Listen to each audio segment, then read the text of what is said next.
복음 통일을 위한 남북소통 프로젝트 오자유요! 네, 반갑습니다. 오자유요. 이번 시즌에도 자유를 찾아가는 여정에 함께할 아나운서 윤영입니다. 여기 오신 분들 환영합니다. 자, 오자유의 공식 비타민 설미 씨의 햇세디언 연주로 시즌 5의 문을 활짝 열었는데 아리랑 들었잖아요. 이 음이 언제 들어도 이렇게 마음이 저릿해지는 것 같아요. 뭔가 신나면서도 뭔가 짜릿한 그런 마음의 울림이 있는 것 같은데, 자, 남과 북이 하나가 돼서 아리랑 함께 부를 그날 어서 빨리 오기를 간절히 기도해 봅니다. 자, 이번 시즌 또 함께할 남한 가족들도 소개를 해드려야 되겠죠. 늘 기분 좋은 상태, 행복한 상태, 개그맨 김상택 씨. 그렇습니다. 굿TV가 선정한 최고의 미녀 개그우먼 김선정 씨입니다. 안녕하세요. 최고의 미녀 MC님 감사합니다. 네, 우리 선정 씨는 제가 딱 보는 순간 이렇게 조혜련 씨 동생이 아닐까 싶을 정도로 약간 인상이 좀 비슷하지 않아요? 다 그 얘기하고 있어요. 혜련이 짠나 등수고! 제가 이제 더 이상 안 하려고 그랬는데 다들 알아봐 주셔야죠. 네, 방금 했습니다. 자, 이렇게 반가운 분들 굉장히 많으신데 두 분 통일 여정에 함께 하게 된 소감 짤막하게 좀 말씀해 주세요. 그래서 저는 이 통일 열차를 타고 이 북에서 이 굿TV 스튜디오까지 타고 왔습니다. 그래서 열심히 북한에 이 또 많은 하나님의 사랑이 전파가 될 수 있도록 열심히 함께하도록 하겠습니다. 반갑습니다. 예. 이거 자리 뺏기겠는데 이거. 긴장해야 되겠는데. 시즌 5까지 올 정도면은 그동안 정말 탐탐이 얼마나 그렇게 한 땀 한 땀 잘 왔을까 기대가 되고요. 저도 여기 함께 잘 소통하고 공감하는 그런 게스트가 되도록 노력하겠습니다. 네. 감사합니다. 자, 그리고 또 한 분의 남한 가족 목사님을 소개할 차례인데요. 탈북민이 있는 곳이라면 뭐 끝까지 간다. 24년간 탈출시킨 탈북민만 1,018명이라고 합니다. 앞으로 또 얼마나 더 늘어날지 궁금한데요. 갈렙 선교회의 김성은 목사님 나오셨습니다. 안녕하세요. 네, 반갑습니다. 반갑습니다. 네. 근데 사실 목사님, 저도 이제 들어서 알고 있는데 사실 우리 목사님께서 계획하신 거잖아요. 탈북민들의 실제 상황을 다큐멘터리로 만든 이 비욘드 유토피아가 뭐 전 세계적으로 지금 아주 핫하다고 합니다. 좀 소개 좀 해주시죠. 그러게요. 실제 탈북민들이 북한에서부터 동남아 안전지대까지 거치는 모든 과정을 영상으로 찍었어요. 네. 사실 우리 갈렙 선교회는 전 세계에서 가장 많은 북한 영상을 갖고 있거든요. 그래서 이번 비욘드 유토피아에 북한 내부를 다 조명할 수 있었고, 탈북 가족, 그리고 또 구출됐던 기쁨의 해피엔딩도 있지만 잡혀서 북송돼서 수용소로 갔던 안타까운 것도 많이 있습니다. 그래서 이 부분들이 국제사회에서 두 가지의 그 슈가 굉장히 많은 사람들한테 울림을 줬던 것 같습니다. 예. 그래서 작년에 이제 저희가 썬댄스 영화제라고 알죠.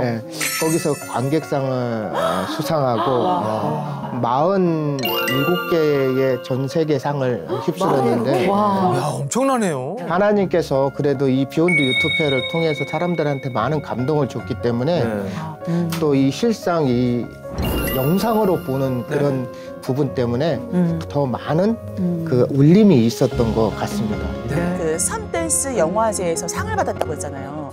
그 영화제가 바로 미나리. 맞죠? 미나리가 상 받은 그 영화제잖아요. 그 영화제. 네, 맞아요. 사실은 비욘드 유토피아 너무 궁금한데 저희 살짝 저기 어떻게 감독님 조금만 영화 보면 안 될까요? 그래, 잠깐 궁금하다. 어떤 영화인지. 그렇죠. 네, 우리가 봐야지 좀 더 실감이 날 것 같으니까 전 세계를 울린 비욘드 유토피아 탈북을 위한 목숨 건 탈출기 잠시만 함께 시작하겠습니다. 네. The Yalu River is the border between China and North Korea. The river was covered with snow, white snow everywhere. I never knew who's God, what's God. But when I was crossing the border, somehow I prayed. I don't know to who, so I said, please just hear me. I'll call the entire country of North Korea really prison. And it's the strangest country in the world. 중국에서 다 국사들이 분명 지금 답에 나오고 한단 말이에요. 저시가 아주 맨발 우리 태먹으면 여기지 왔는데. And spying on one another is very much a part of life in North Korea. 나 이거 먹어야지 걷는다.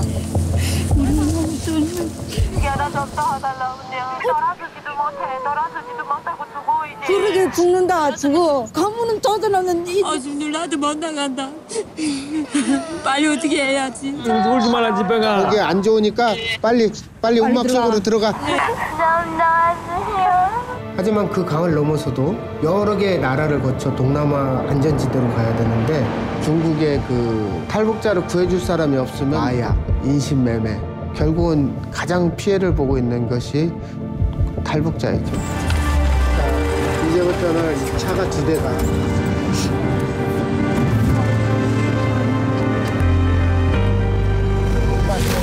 너무 하늘을 비추면 안 돼.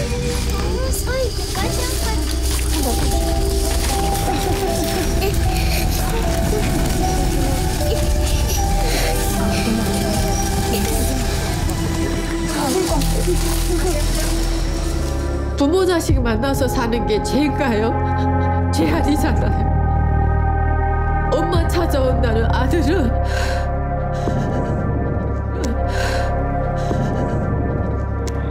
우리 엄마한테도 오래오래 잘 살라고 해주세요. 나는 엄마 딸이어서 행복하다고. 엄마 그리고 우리 낳아줘서 감사하고. 엄마 우리 꼭 얼굴 보자고. 알았어. 이제 끊겨. 너무 눈물 나요, 진짜. 가슴이 막 뛰네요. 예, 정말 이 영상의 힘이 굉장히 위대하잖아요. 우리가 듣는 이야기보다 실제로 보니까 정말 전혀 연출이 없고 아주 생생한 리얼 스토리를 저희가 지금 다큐멘터리로 봤는데 우리 북한 가족들은 뭐 저 시간이 얼마나 힘들고 치열한지 너무 잘 아시니까 감정이입이 그래서 지금 글썽글썽 하세요, 윤종 씨. 다들. 정신을 못 차리겠어요.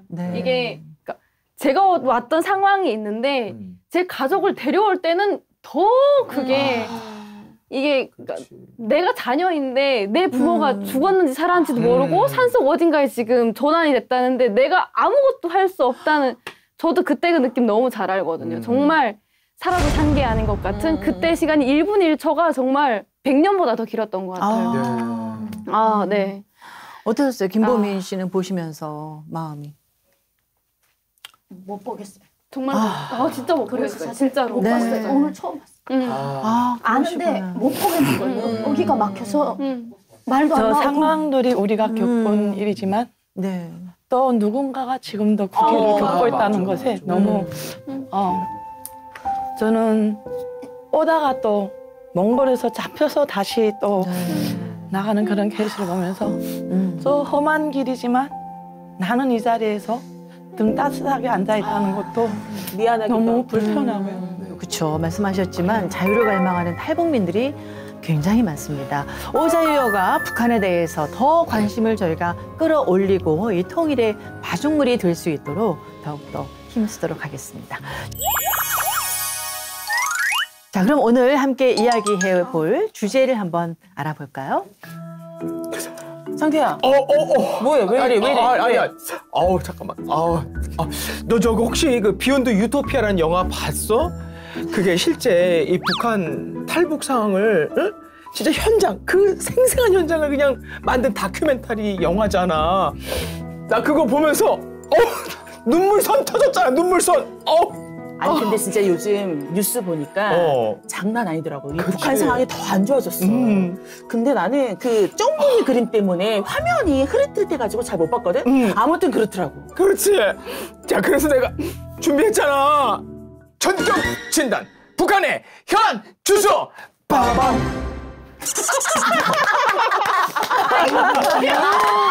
이게 나만의 개그라고. 해줘야 된다. 무슨 욕이 나와? 민감한 개그야. 봐봐. 여기 자본주의 개그는 가격이다. 아무튼 오늘 북한의 현 주소를 전격 진단해 보는 시간을 갖겠는데요. 먼저 꽁트 안에 북한 말이 몇 가지 숨어 있었거든요. 시청자 여러분 어떻게 눈치 채셨나요? 뭐 우리 북한 가족들이야 잘 아실 것 같은데 풀이 한번 해봐 주시면 어떨까요? 설미 씨. 네. 아시겠어요? 그 눈물선. 그 눈물샘. 여기 한국에서는 눈물샘이라고 합니다. 눈물샘. 네, 그걸 우리는 눈물선이 터졌다. 눈물선.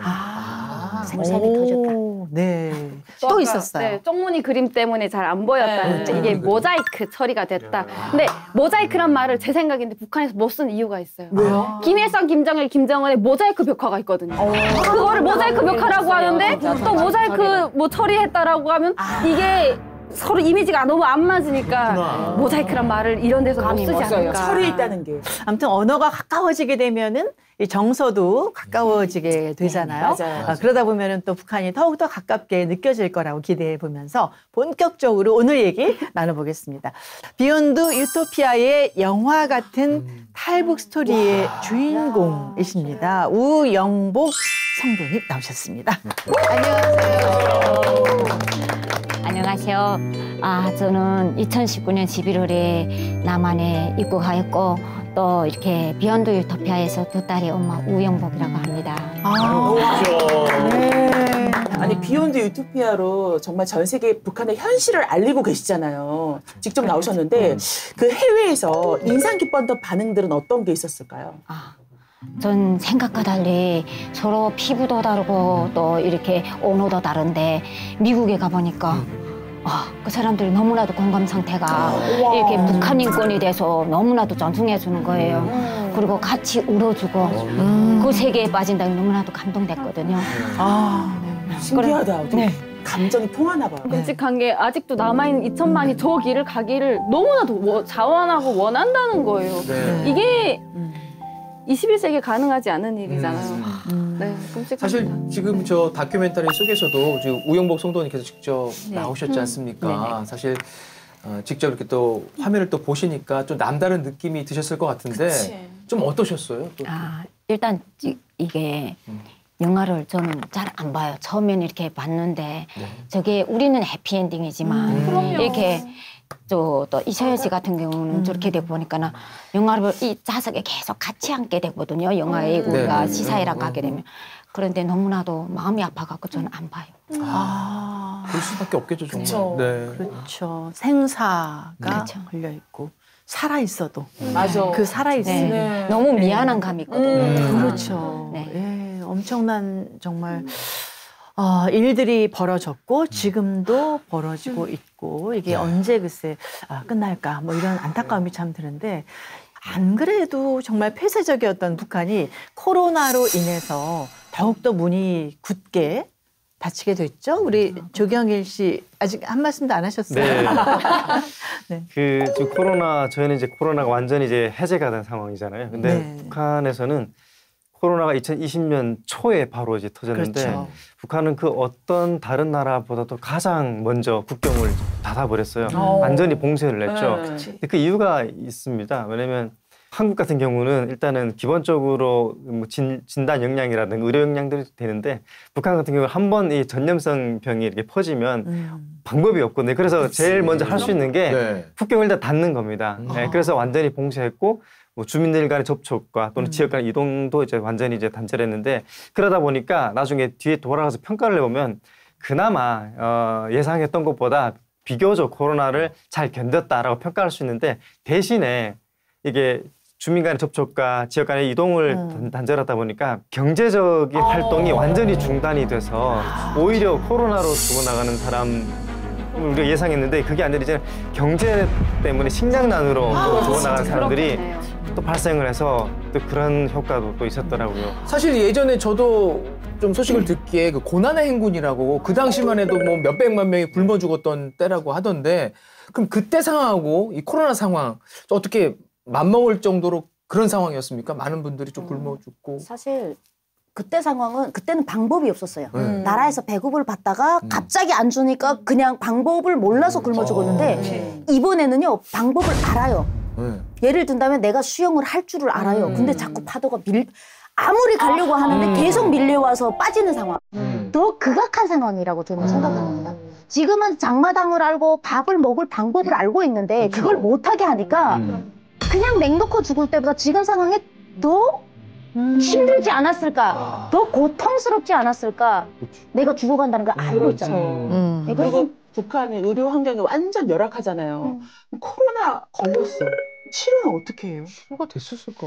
일단 북한은 기본적으로 의료 체계가 사실상 붕괴됐다 이렇게 보실 수가 있는데요. 아무래도 뭐 의료 장비라든가 예를 들어 코로나 같은 경우는 새롭게 발견된 전염병이잖아요. 예. 북한은 기본적으로 진단 장비가 아예 없었고 의료 장비가 아예 없었고 그러다 보니까 사람들이 그냥 민간요법 같은 데 의존해서 이런 거 먹으면은 괜찮다더라 이렇게 되고 또 진단하는 뭐 의료나 의사들도 이게 코로나인지 아닌지 확인할 수가 없는 거예요. 그래서 이게 급성 뭐 폐렴이다 이런 식으로 진단을 하는 거예요. 기존에 뭐 나왔던 대로. 그러면 사람들이 이게 코로나인가 보다 하고 막 뭐 버드나무 잎을 우려서 먹는다던가 이렇게 하더라식 북한은 기본적으로 민간요법 많이 하거든요.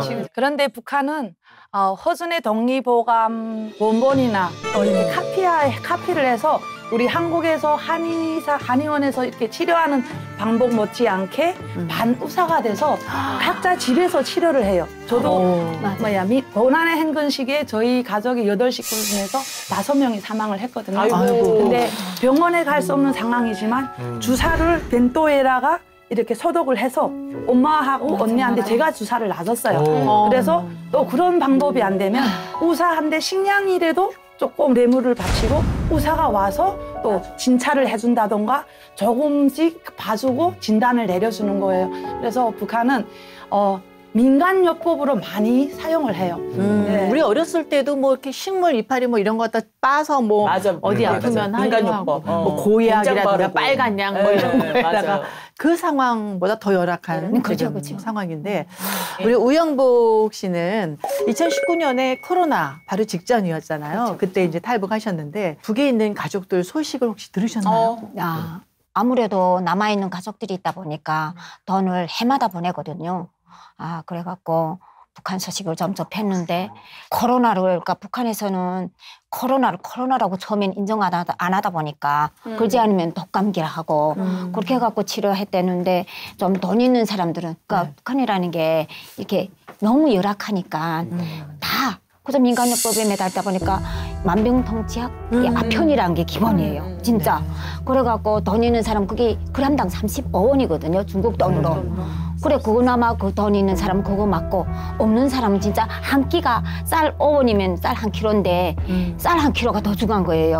그러니까 주사를 못 맞고 쌀도 먹고 못 먹고 병이 터지면 죽는 사람 많고 진짜 옆집에서 죽어가도 내가 그걸 대신 못 해주는 거예요. 그래갖고 우리 삼촌도 정말 우리 덕에 자기네가 살아났다고 그렇게 이야기하더라고요. 그런. 네. 와 정말 답답해집니다. 그리고 먹먹하네요. 그렇죠. 국경은 봉쇄가 되고 이 경제가 안 좋아지니까 당연히 뭐 탈북은 더욱 어려워질 수밖에 없을 것 같은데 최근 그 탈북자 추이는 어떤 상태인가요? 김상태 씨? 기사를 하셨나요? 안녕하십니까? 상태 좋은 김상태입니다. 고소 지금부터 이 북한의 이탈 주민 입국 현황을 여러분께 보고해드리도록 하겠습니다. 고소 이 김정은 집권 이후에 고저 평균 수치가 1,500명, 뭐 1,300명, 이 1,000명대를 유지하고 있었어요. 이렇게 쭉 유지를 하다가 갑자기 이제 코로나가 딱 이제 발생이 되면서 수치가 확 떨어졌습니다. 그러면서 2020년에는 229명 확 줄었죠. 네. 229명. 그리고 2021년은 63명 더 줄었습니다. 그렇죠. 확 줄었습니다. 그리고 북한 마트 하기 힘들죠. 너무 힘듭니다. 2022년에는 67명. 네, 그나마 이제 조금 나아져서 작년에 2023년에는 196명까지 이제 좀 올라갔네요. 네. 그렇군요. 빨리 0이 됐으면 좋겠어요. 그러게요. 복음 통일이 돼서. 맞아. 네. 빨리 왔습니다. 자유롭게 우리가 왕래를 할 수 있는 날이 곧 올 거라고 믿습니다. 탈북자들은 낙원이라 믿었던 북한의 실상은 거대한 감옥이었다고 말합니다.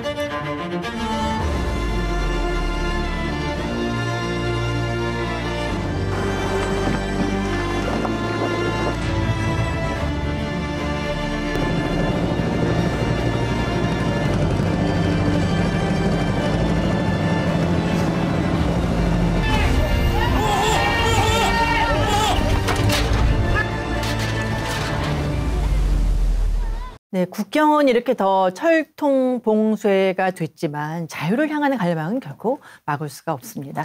이 코로나 이후에 탈북민이 선택한 것은 바로 목선이었습니다. 목숨건 탈출 과정이 굉장히 궁금한데요. 조경일 씨께 좀 여쭤볼까요? 네, 코로나 때 이제 북한이 국경을 완전히 봉쇄하지 않았습니까? 네. 그래서 육로를 통한 탈북이 원천 사실 봉쇄됐다라고 이제 볼 수 있는데, 그래서 탈북인 숫자도 줄어들었는데, 그러다 작년에 보면 이제 목선 탈북이 이제 두 번 정도 있었는데, 그것도 목선도 이제 배를 아무나 타고 나갈 수 있는 건 아니거든요. 배 탈 때 이제 어부들이라든가 또는 뭐 기본적으로 그런 어조 활동을 하던 사람들인데, 이제 나갈 수 있는 방법이 그것밖에 없으니까, 그래서 작년 10월쯤에 일가족이 탈북을 이제 배를 타고, 배가 한 7.5m짜리 작은 배예요. 거기 네. 일가족이 타서 탈북을 했는데 간단해요. 너무 배가 고파서. 네. 사실 이게 배가 고프다는 이유는 사실 고난의 행군 벌써 한 20년도 훨씬 넘은 이야기잖아요. 네. 근데 여전히 배가 고프다는 이야기는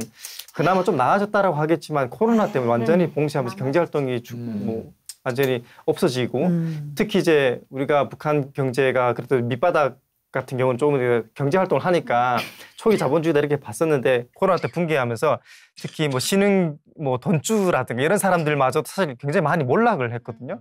이런 것들을 반영해서 봐도 북한에서 기본적으로 경제 활동이 어려워지다 보니까 탈출할 수 있는 방법이, 그나마 그런 사람들은 배라도 탔었기 때문에 가능했던 거예요. 나머지 사람들은 탈출하고 싶어도 아예 탈출할 수 없었거든요. 그렇게 목선 탈출을 하는 상황들이 조금씩 생겼는데, 이제 북한이 국경을 조금 이제 열기 시작을 하다 보니까 뭐 이제 한 200명씩 좀 넘어가는 것 같고, 앞으로도 조금씩 더 생기지 않을까 기대가 됩니다. 비가 와도 눈이 와도 코로나가 와도 탈북민 구출 작전에 늘 힘쓰고 계신 김성호 목사님, 탈북이 더 어려워졌다는 것을 목사님께서는 몸소 실감을 하시겠어요?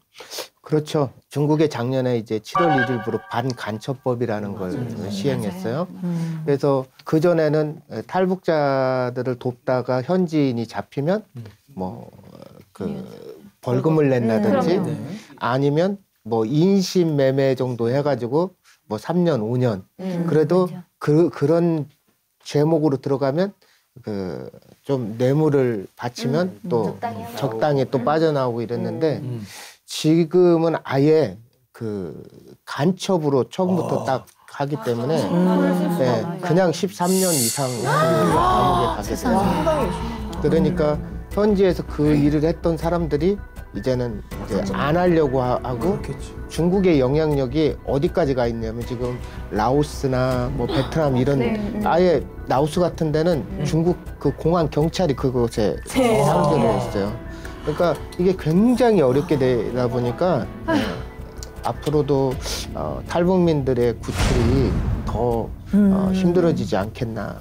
맞아요. 우리 김성월 목사님을 비롯해서 정말 중국이나 러시아에 계시는 우리 북한 선교를 하고 계신 선교사님들이요. 정말 목숨 걸고 하시는 거잖아요. 제가 TV로만 오후 자유를 보다가 이 자리에 나왔으니까 더 간절하게 기도를 해야 되겠다는 마음이 드네요. 네, 한 사람 한 사람의 기도가 너무 소중해. 기적이 되는 거죠. 하나님의 응답을 받을 수 있는 거죠. 네, 뭐 중국 상황도 그렇고요. 러시아에서도 얼마 전에 뭐 TV에서 보셨던 것처럼 선교사님을 아예 간첩 혐의로. 맞아요. 네. 간첩을 좋아해. 네. 완전 어이없었어요. 그래서 뭐 북한과 여전히 우호 관계에 있는 러시아이다 보니까 약간 본보기격으로 한국 선교사님에게 간첩 혐의를 씌워서 구속한 거죠.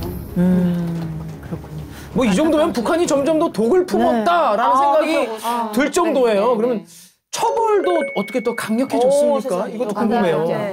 저는 7살에 공개 처형을 봤어요. 근데 예전에는 어린애들부터 공개 처형할 때는 제일 앞자리에 앉혀요. 너네도 커서 잘못을 하면 이렇게 공개 처형을 한다. 그래서 저는 7살에 제가 공개 처형하는 걸 봤는데, 지금은 공개 처형을 안 하고 비공개 처형으로 바꿔가지고 처형이 지도 새도 모르게 사살한다는. 그래서 처벌이 더 강해져가지고 어느 집에서 어떻게 없어졌으면 진짜 처형 당했을지도 모르고, 그때는 공개 처형을 했으니까 알았는데 지금은 아무도 모르고 아니 그 지도 새도 모르게 그 어린아이를 그런 걸 보게 한다는 게 그게 사람입니까? 그러니까요. 공개 처형도 말씀하셨지만 지금 북한이 굉장히 좀 심해지고 있는데 2020년 12월에는 이제 반동문화사상 배경법도 이제 제정을 했고 또 그 이듬해에는 뭐 청년교양법 또 2023년에는 평양문화호 보존법 이렇게 세 가지 법을 만들었는데 이게 사실은 겉으로 보기에는 뭐 별일 없어 보이는데 내용을 보면은 주민들을 사상적으로 통제하기 위한 거예요. 그래서 외부 문물이라든가 이런 남한의 정보라든가 이런 걸 유입되면은 다 처벌을 하고 그리고 심지어 작년에는 그 전에 사실 외부 세계에서 인권에 대한 문제를 지속적으로 제기하니까 공개 처형도 비공개 처형을 하고 좀 더 이렇게 조심조심 했는데 작년에는 청년 2명을 이제 남한에서 드라마, 영화를 봤다는 이유로 공개 재판도 했어요. 드라마를 봤다고? 네, 맞아요. 그래서 학생들 다 앞에 무대에 세워놓고 2명을 이제 수갑까지 채우고. 근데 이게 그런 그 세 가지 법처리, 그런 악법이거든요. 그렇게 사회 통제를 하는 거 보니까 사람들의 감정을 굉장히 탄압을 하는 거죠. 그만큼 좀 많이 심해지고 있다. 이렇게 좀 나오고 있습니다, 지금. 네. 뭐 우리나라 드라마, 영화를 사실 뭐 거의 다 보고 있다고 들어요. 다 보죠. 그런데도 못 보게 하려고 공개 재판을 하고. 드라마 남한 영화를 보다 보면 굉장히 재밌거든요. 재밌죠. 네, 재밌고 2004년에 제가 그때 16살인데 그때 한국의 영화를 봤는데 그때 조폭마누라를 봤어요. 근데 그게 굉장히 재밌어요. 네. 근데 지금 20년이 지나지 않았습니까? 사실은 특히 이제 접경 지역 사람들 이제는 또 비접경 지역 심지어 평양까지 이제는 남한의 영화나 드라마를 오히려 수입을 하거든요. 네, 중산층이나 간부집들에서 몰래? 그렇죠. 그만큼 사실 다 보거든요. 근데 이렇게 세 가지 법을 만들음으로 인해서 사람들이 완전히 차단되는 거니까 점점 지금 악화가 되고 있다. 그게 뭐 막는다고 막아지겠습니까? 그렇죠. 지금 북한이 이 탈북을 막으려고 정책적으로도 뭐 힘을 굉장히 쏟고 있지만 실제 물리적인 차단도 더 강화되고 있다고 들었습니다, 목사님. 코로나 기간이 오히려 북한에는 철호의 기회였던 것 같아요. 제가 국경을 막을 수 있는 그러니까 국경을 그 코로나로 딱 막으면서 북한 주민들에게도 중국에 가면 코로나로 걸려서 죽을 수 있다는 것을 심어주고 그러면서 그 국경지대에 저희가 이제 작년에 드론을 띄워가지고 해산 전체를 찍은 적이 있어요. 보니까 해산을 바라보니까 중국에 있던 철조망이 그대로 북한에 이렇게 설치되어 있는 거예요. 뭐 제가 뭐 단언적으로 얘기할 수는 없지만 심증적으로 보면 그 코로나 기간 동안에 중국이 북한에다가 국경지대 철조망 이런 것들을 지원해줘가지고 탈북자들을 못 넘어올 수 있도록 이렇게 해준 것 같고요. 이걸 정말 효율적으로 중국과 북한은 그 국경을 갖다가 완전히 폐쇄할 수 있는, 봉쇄할 수 있는 기회로 잡았던 것 같습니다. 이 북한 당국이 인민들을 더 고립시키고 이렇게 옥죄고 있는데 주민들의 민심이 점점 더 이렇게 당국을 향해서 분노가 이렇게 끌어오르지 않을까 싶은데 앞으로 북한의 행보는 어떨 것으로 예상을 하세요, 설미 씨? 뭐 어차피 북한의 민심은요 지나가던 강아지도 개방하면 잘 산다를 다 알아요. 왜냐면 저는 초등학교 때부터 개방이 뭔지 모르겠는데 어른들이 그런 거야. 개방. 우리나라는 개방하면 우리나라 모든 길은 로마로 통한다. 그런데 우리가 개방이 되면 모든 길은 한반도를 통하게 되는데 우리나라를 통한다. 이런 말을 아버지한테 엄청 많이 들었어요. 그래서 개방된다는 게 뭐 빨리 개방이 돼야 되겠는데 보니까 그 개방은 개방되는 순간 끝나요. 북한이 이때까지 역사 날조 교육을 했던 것들이 다 드러나잖아요. 그쵸. 6.25 전쟁, 8.15 다 김일성 한 것처럼 다 뻥쳤으니까. 그 체제가 무너나기 때문에 절대 개방을 북한은 못해요. 근데 북한 사람들은 북한 정권이 개방을 못하는 이유를 한국 드라마를 통해 알게 됩니다. 한국 드라마를 보고 저걸 보지 못하게 하는 것은 민심이 떠나잖아요. 보면 남조선 잘 사네? 그러면 민생은 뭐가 중요합니까? 정치가 중요합니까? 민생은 잘 살게 하면 끝나는 거예요. 그렇죠. 먹고 사는 게 그러니까 민심은 이미 떠났어요. 근데 그 떠난 민심을 아까처럼 뭐 미성년자 세워놓고 공개 처형을 하고 하다 보니까 사람들이 공포 정치로 따라갈 수 생계형 충성밖에 할 수 없어요. 그래서 이제 북한 주민들 전체가 다 이제는 쇼인이 될 거다. 왜냐면 생계형 충성. 저도 탈북하기 전날까지 장군님 뭐 서자 이렇게 다음 날에 딱 탈북하거든요.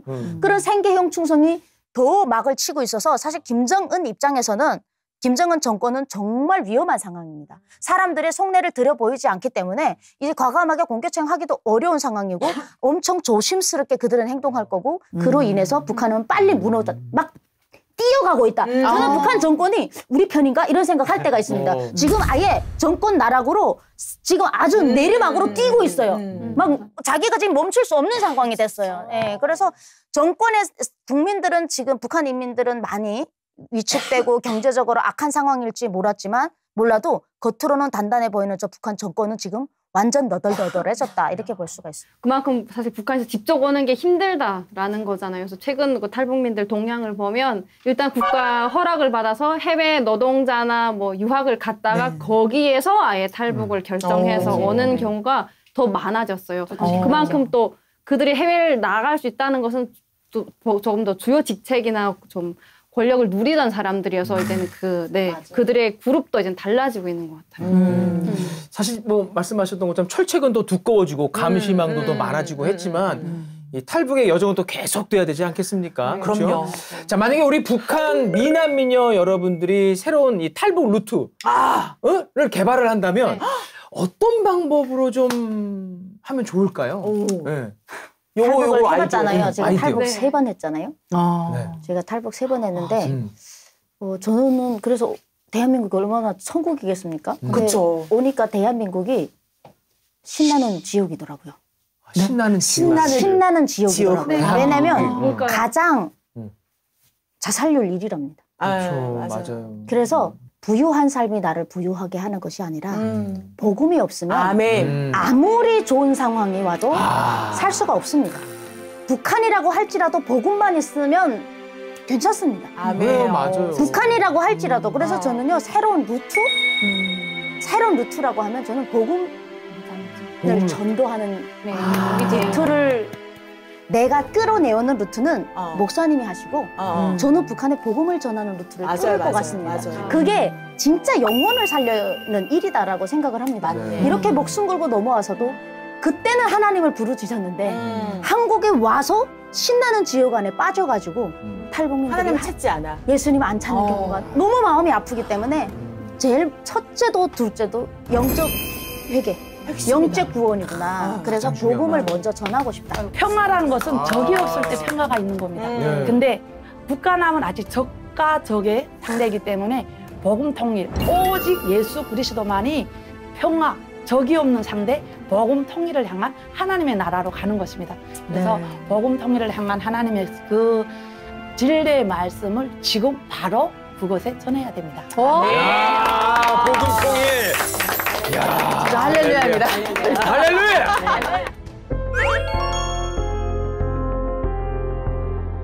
16년도부터 3년 사이에 간 대상들은 수방으로 돼지우리 같은데 널 판자 같은 데서 너네 이 육체적을 느껴보라고 그런 데다 버리는 거예요, 사람을. 뭐 종교란 게 북한에 없다 보니까 하나님이라는 거 전혀 모르잖아요. 그런데 어느 노상에 위급한 상황 때마다 7살짜리 아이를 먼저 하늘나라 보냈죠. 아내가 이게 40일을 금식했어요. 그 금식 과정에서 너무 많이 울부짖었던 것 같은데요. 그럼요. 자, 지금부터는요, 이 새로운 탈북 가족 우영복 성도님의 탈북 스토리를 한번 들어보려고 하는데요. 어떻게 탈북을 하게 되셨어요? 저는 그러니까 저희 언니하고 동생이 먼저 이게 남한에 1년 나보다 먼저 왔거든요. 그런데 그때 당시 김정은이가 그러니까 17년도, 16년도부터 3년 사이에 간 대상들은 수방으로. 그러니까 저희는 1년 전에 가다 보니까 1차로 들어가거든요. 시범 기준. 네, 시범이에요, 완전. 그래갖고 이렇게 가 여기서 생각하고 내 수방이라고 하면 시골이라면 너무나도 여긴 도시화가 됐더라고요. 그런데 우리 시골이라는 건 진짜 구석기 시대라도 그렇게 한심한 게 너무 한심한 거예요, 진짜. 그런데 그마저도 사람이 살 수 있게 수방을 보내면 괜찮은데 가서 일단 사람을 내려놓고 보면 그 장소는 돼지우리 같은데 널 판자 같은 데서 너네 이 육체적을 느껴보라고 그런 데다 버리는 거예요, 사람을. 근데 나는 내가 큰애 작은애를 39세 44세에 보다 보니까 애들이 너무 어린 거예요. 그러니까 이 시골이라는 거 체험을 못 해본 애들을 거기에 어떻게 데리고 가요. 그런 데다가 또 이렇게 언니 동생이 이렇게 오다 보니까 우리는 이렇게 옷을 하나 입고 나가도 벌써 영어 글자만 있어도 그쵸. 그 사상을 아는가. 영어 글자에 무슨 죄가 있어요. 그쵸. 그렇게 하고 지금은 이렇게 바지 주름을 안 세우면 밖을 못 나가요. 현 자체 이 북한이라는 나라가 전기가 없잖아요. 그러면 아침이면 엄마들이 끓는 가마에다가 바지를 이렇게 밀어요. 바지 뚜껑. 가마 뚜껑을. 가마 뚜껑에다 바지를 이렇게 주름 잡아 밀어요. 그럼 조금이라도 주름 자리가 있잖아요. 그게 다림이에요. 다림이에요. 그게 다림지. 그런데 그마저도 불 뗄 감이 없어서 불을 못 여는 집은 그건 못 하는 거예요. 그러면 너가 나가서 학교에 가서 욕을 먹느니 안 가는 게 낫다 하고 학교를 안 보내요. 그래갖고 나도 내 애를 학교를 안 보내고 그다음에 또 이게 감시가 너무 많으니까 내가 학교를 보내면 선생님이 오늘 출석 체크를 해요. 어린이집에 가면 작은 애도 출석 체크하고 그래갖고 내가 일단 학교를 안 보냈거든요. 그렇게 하고 가정교사를 붙여갖고 보내다 보니까 가는路상에서 보이지도 않는 만나면 옷을 자꾸 입은 것 같고 뭐 청바지를 뭐 입어요. 청바지를 입으면 이 청바지 오늘 청바지를 사실 입고 오려고 했어요. 청바지를 입고 나오면 그게 그러니까 미국군이 북한을 침략할 때 그 승마복이었대요. 그래 그걸 실어리도 남기면 안 된다고 장마당에서 이렇게 이걸 묻어놓고 불을 살구는 이런 그런 행사가 있었거든요. 그래갖고 이 바지도 제 맘대로 뭐 입는데 애들이 들어오면 오늘은 뭘 입고 나가지 엄마 보이지도 않니 또 뭐라 할지 그래갖고 야 이러는 게면 내가 자유를 찾아 가자 이렇게 해갖고 네 목숨 걸고 탈북 죽더라도 자유를 찾아. 그래 어차피 죽는 거 여기 오니까 너무 좋아요. 애들이 마음대로 옷 입고 나갔어. 이게 우리가 배꼽 내놓지 않아요? 그렇죠. 크롭티를 너무 좋아하는 거예요 애들이. 나 이게 탈북하면 저 깜짝 놀랐어요. 너무 웃긴 거는 너무 헐벗었더라고요. 가마 뚜껑으로 다림질했다 했잖아요. 설미 씨는 뭘로 했는지 알아요? 뭘로요? 이불 밑에 넣었나요? 아니요. 에이 그건 옛날 방법. 전거리 감옥에서 우리 같이 있었거든요. 숟가락 있잖아요. 숟가락에다 숯불 떠가지고 엄청 잘 달아줘요. 인두인데 인두. 옛날 인두. 맞아 인두죠. 그 탈북 그 험난한 여정을 뭐 다 이야기하려면은 뭐 2박 3일 진짜 그럼요. 일주일도 부족할 것 같은데 탈북해서 오시는 동안에 뭐 굉장한 어려움을 겪으셨잖아요. 그래도 이게 가장 어려웠다는 게 뭐였나요? 저는 일단 강을 넘으면 탈북인 줄 알았어요. 네. 그럼 내가 성공이인 줄 알았는데 넘고 나니까 서로 전화가 대화를 할 수 없는 거예요. 전화는 무슨 중국말이 갱랑 나오는데 중국말을 알 수 없는 거예요. 핸드폰은 지고 떠났는데 그래갖고 한 일주일을 산에서 헤맸는데 진짜 그때 상황은 이 다큐멘터리는 아무것도 아닌 거예요. 그보다 더 한 거. 그래갖고 거기에서 너무 힘들고 진짜 뭐든지 내가 탈북을 원해서 떠나는데 온 가족을 데려가는데 그 5년이 나를 다 쳐다볼 때마다 너무나도 내가 힘들었댔어요. 그래 내 이 목숨을 가지고 장난한 것 같거든.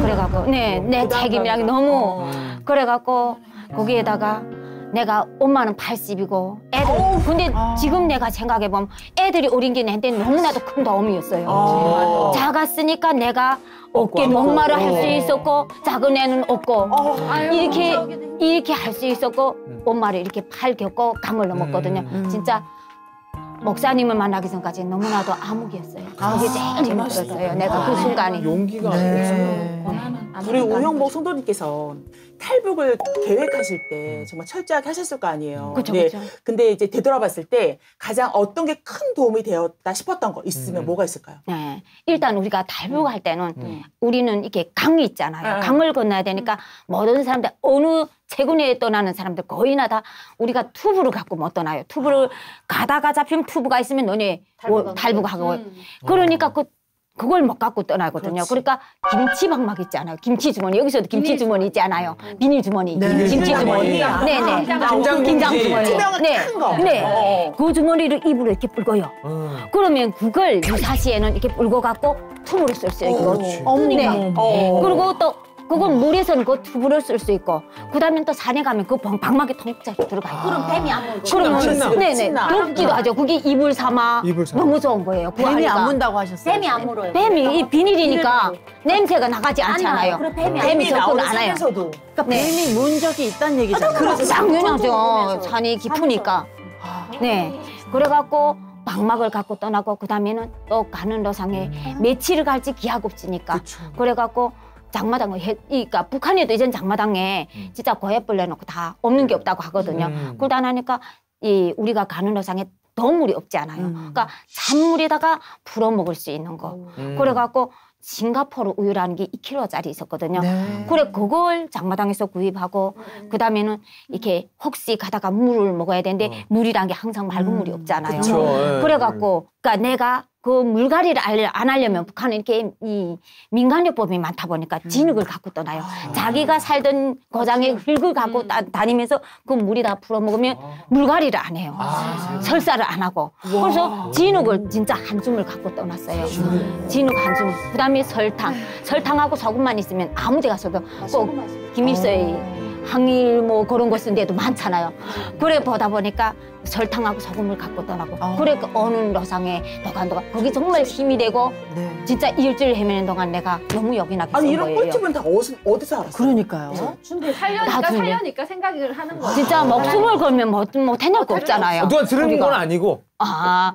듣기도 하고 책에서도 많이 보고 진짜요? 네, 경험자들이 많잖아요. 이미 전에도. 민간요법으로 살잖아요. 이렇게 식중독이 오면 치약을 먹어요. 그럼 진짜 괜찮아요? 진짜요. 진짜 해독이 되니까? 네, 해독. 배가 그러니까 설사하고 식중독이 와서 음식이 부패된 걸 먹어서 배 아프기 시작하고 설사하잖아요. 바로 치약을 짜서 먹어요. 우리 북한의 꽃제비들은 치약이 항상 준비돼 있어요. 꽃제비들한테 밥 주가 치약 주간 치약 달라고 하는 꽃제비들 많아요. 네. 저도 여행 갈 때 치약 챙겨가야 돼. 갑자기 치약을 하려면. 북한 여행 가실 것도 아닌데 뭐. 와, 비닐, 소금, 설탕, 분유. 네. 생존 키트네요. 그러네요. 진짜 좋았어요. 그런데 예상 그래도 외의 답변이네요. 어느 노상에서 그것도 우리를 거기까지 데려오는 분들이 시골에 있는 분들이하고 방막이 너무 귀한 거예요.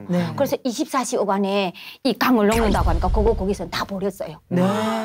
버려갖고 그다음엔 진짜 강을 넘을 때 생사를 진짜 없잖아요 이제. 그래 어느 순간에 발톱이 빠졌는지도 모르고 그 아픔을 못 느낀 거예요. 발톱이 다 빠지고 피 어느 때 멈췄는지도 모르고 그리고 산에 올라왔는데 정작에 저녁이 되니까 너무 추운 거예요. 그런데 중국에는 가는 노상에 이렇게 방막이 개구리를 잡느라고 개구리 방막이 널려 있어요.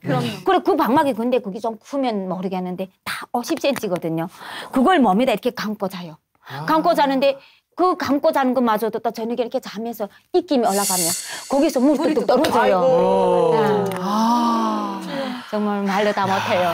진짜 그러네요. 말로 다 못해요. 말문이 막히네요. 오늘 금방 조경혜 씨가 생존 키트 갖고 떠났다고 그랬는데 사실 우리 우영북 씨 가족을 안전한 지대에 딱 왔는데 자기네들이 오다가 잡히면 죽겠다고 너무 면도칼을 갖고 그러니까 사실 생존 키트 뒤에 죽음도 준비하고 떠났지. 난 그 말을 하려면 너무나도 마음이 아프거든요. 우리가 이렇게 처음에는 같이 탈북하려고 했던 다른 사람도 또 있었거든, 한 가족이.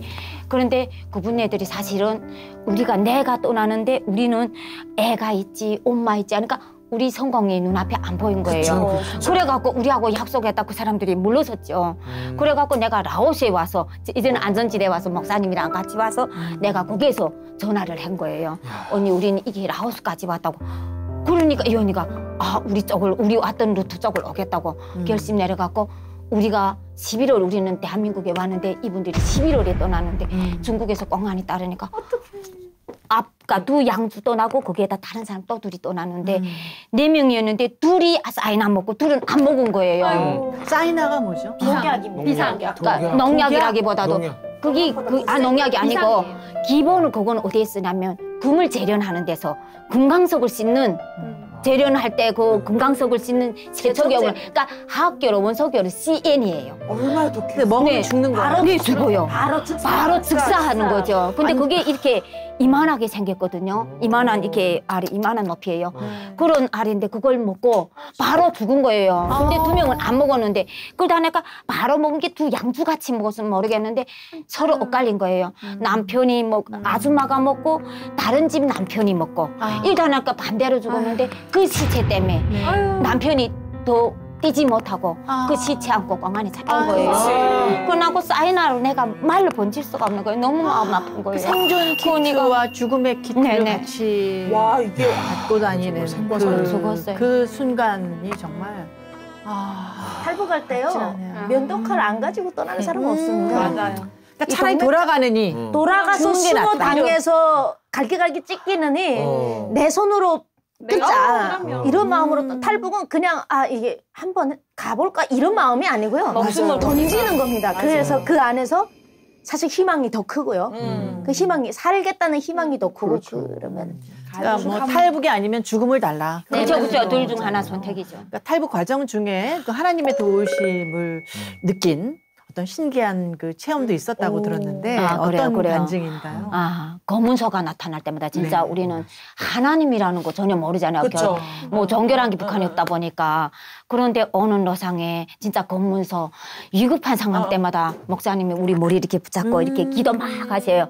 그러면 진짜 맑았던 하늘이 어느 순간에 비가 내려요. 나는 그게 진짜 뭐 김미성이 축지법이라고 하는데 글쎄 와 너무나도 신기한 거예요. 그게가.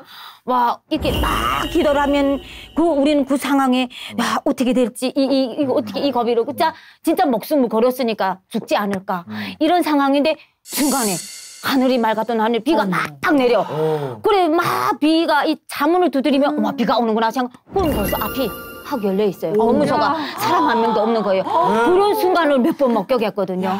그 거비를 그래 진짜 하나님께서 역사하네요. 아이고 사실 그때 제가 정말 절대절명의 순간이었고 검문소에서 딱 전부 다 하나씩 검문을 촬영을 하니까 제가 직접 운전을 했거든요.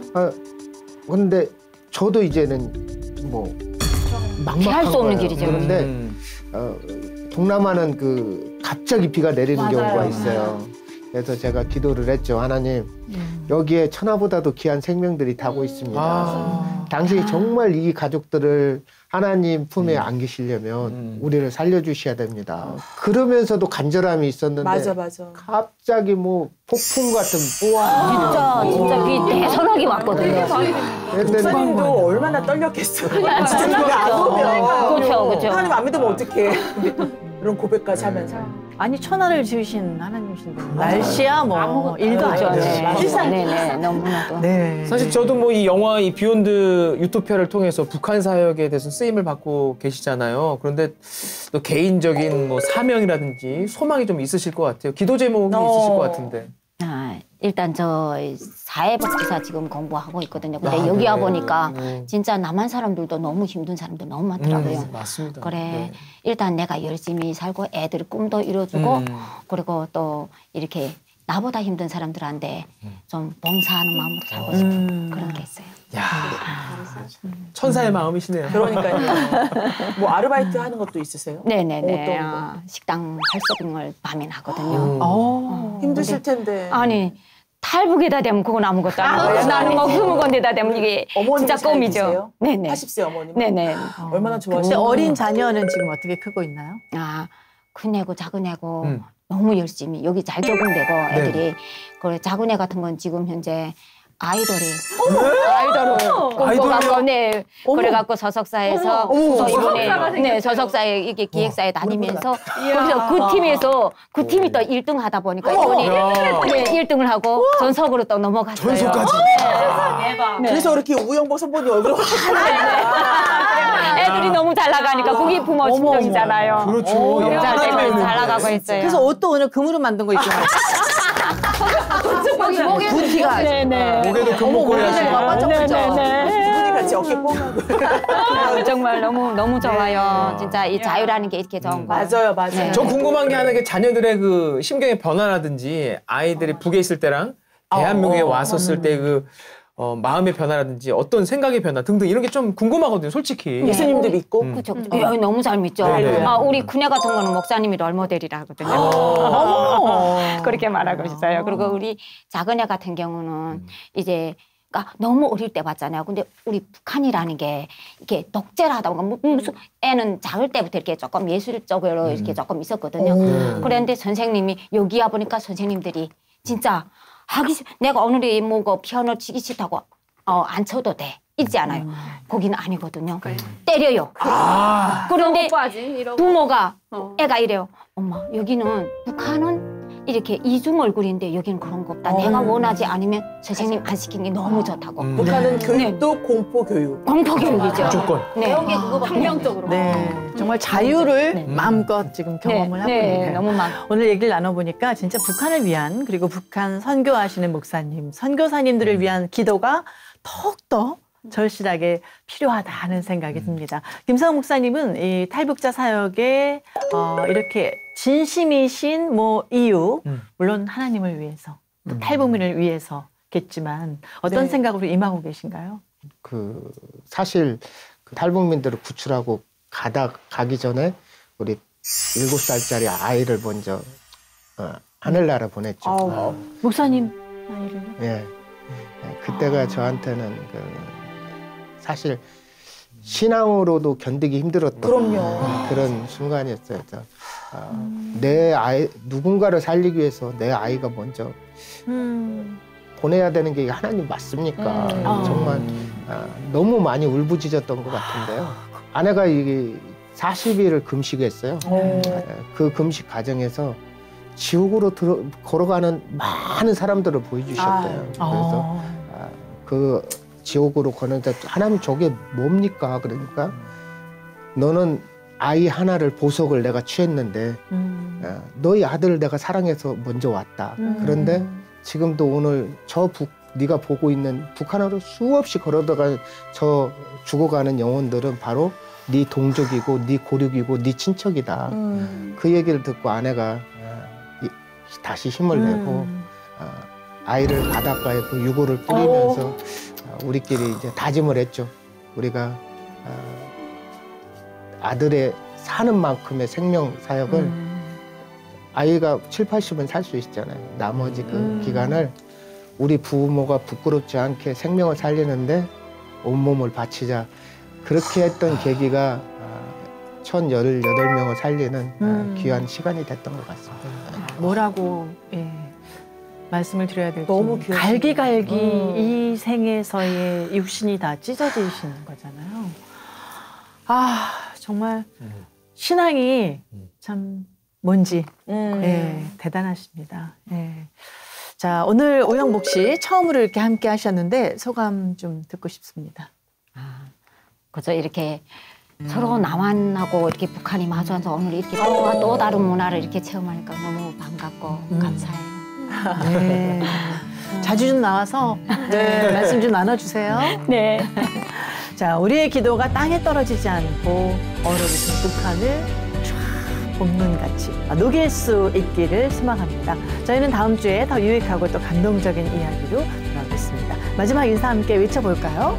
자, 복음 통일의 그날까지 함께합니다. 오! 자유!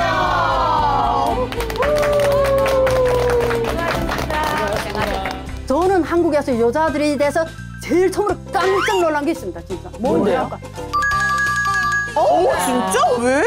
뚜껑 4개를 다 내리고 가니까 막 옆에 차들이 빵빵하더래요. 이야, 저 북한 여자가 와서 얼마나 멋있었으면 나를 쳐다보고 가는구나. 그러다 30분 뒤에 경찰이 왔어요. 아니, 10몇 살짜리 김주희가 벌써 무슨 뭘 이어받고 할 만한. 이제 저 지압다리 많은 거 뭘 안다고 그거 데리고 다니니까 저렇게. 그 말 듣고 제가 탈북을 너무 잘했다. 평생 이거는 경험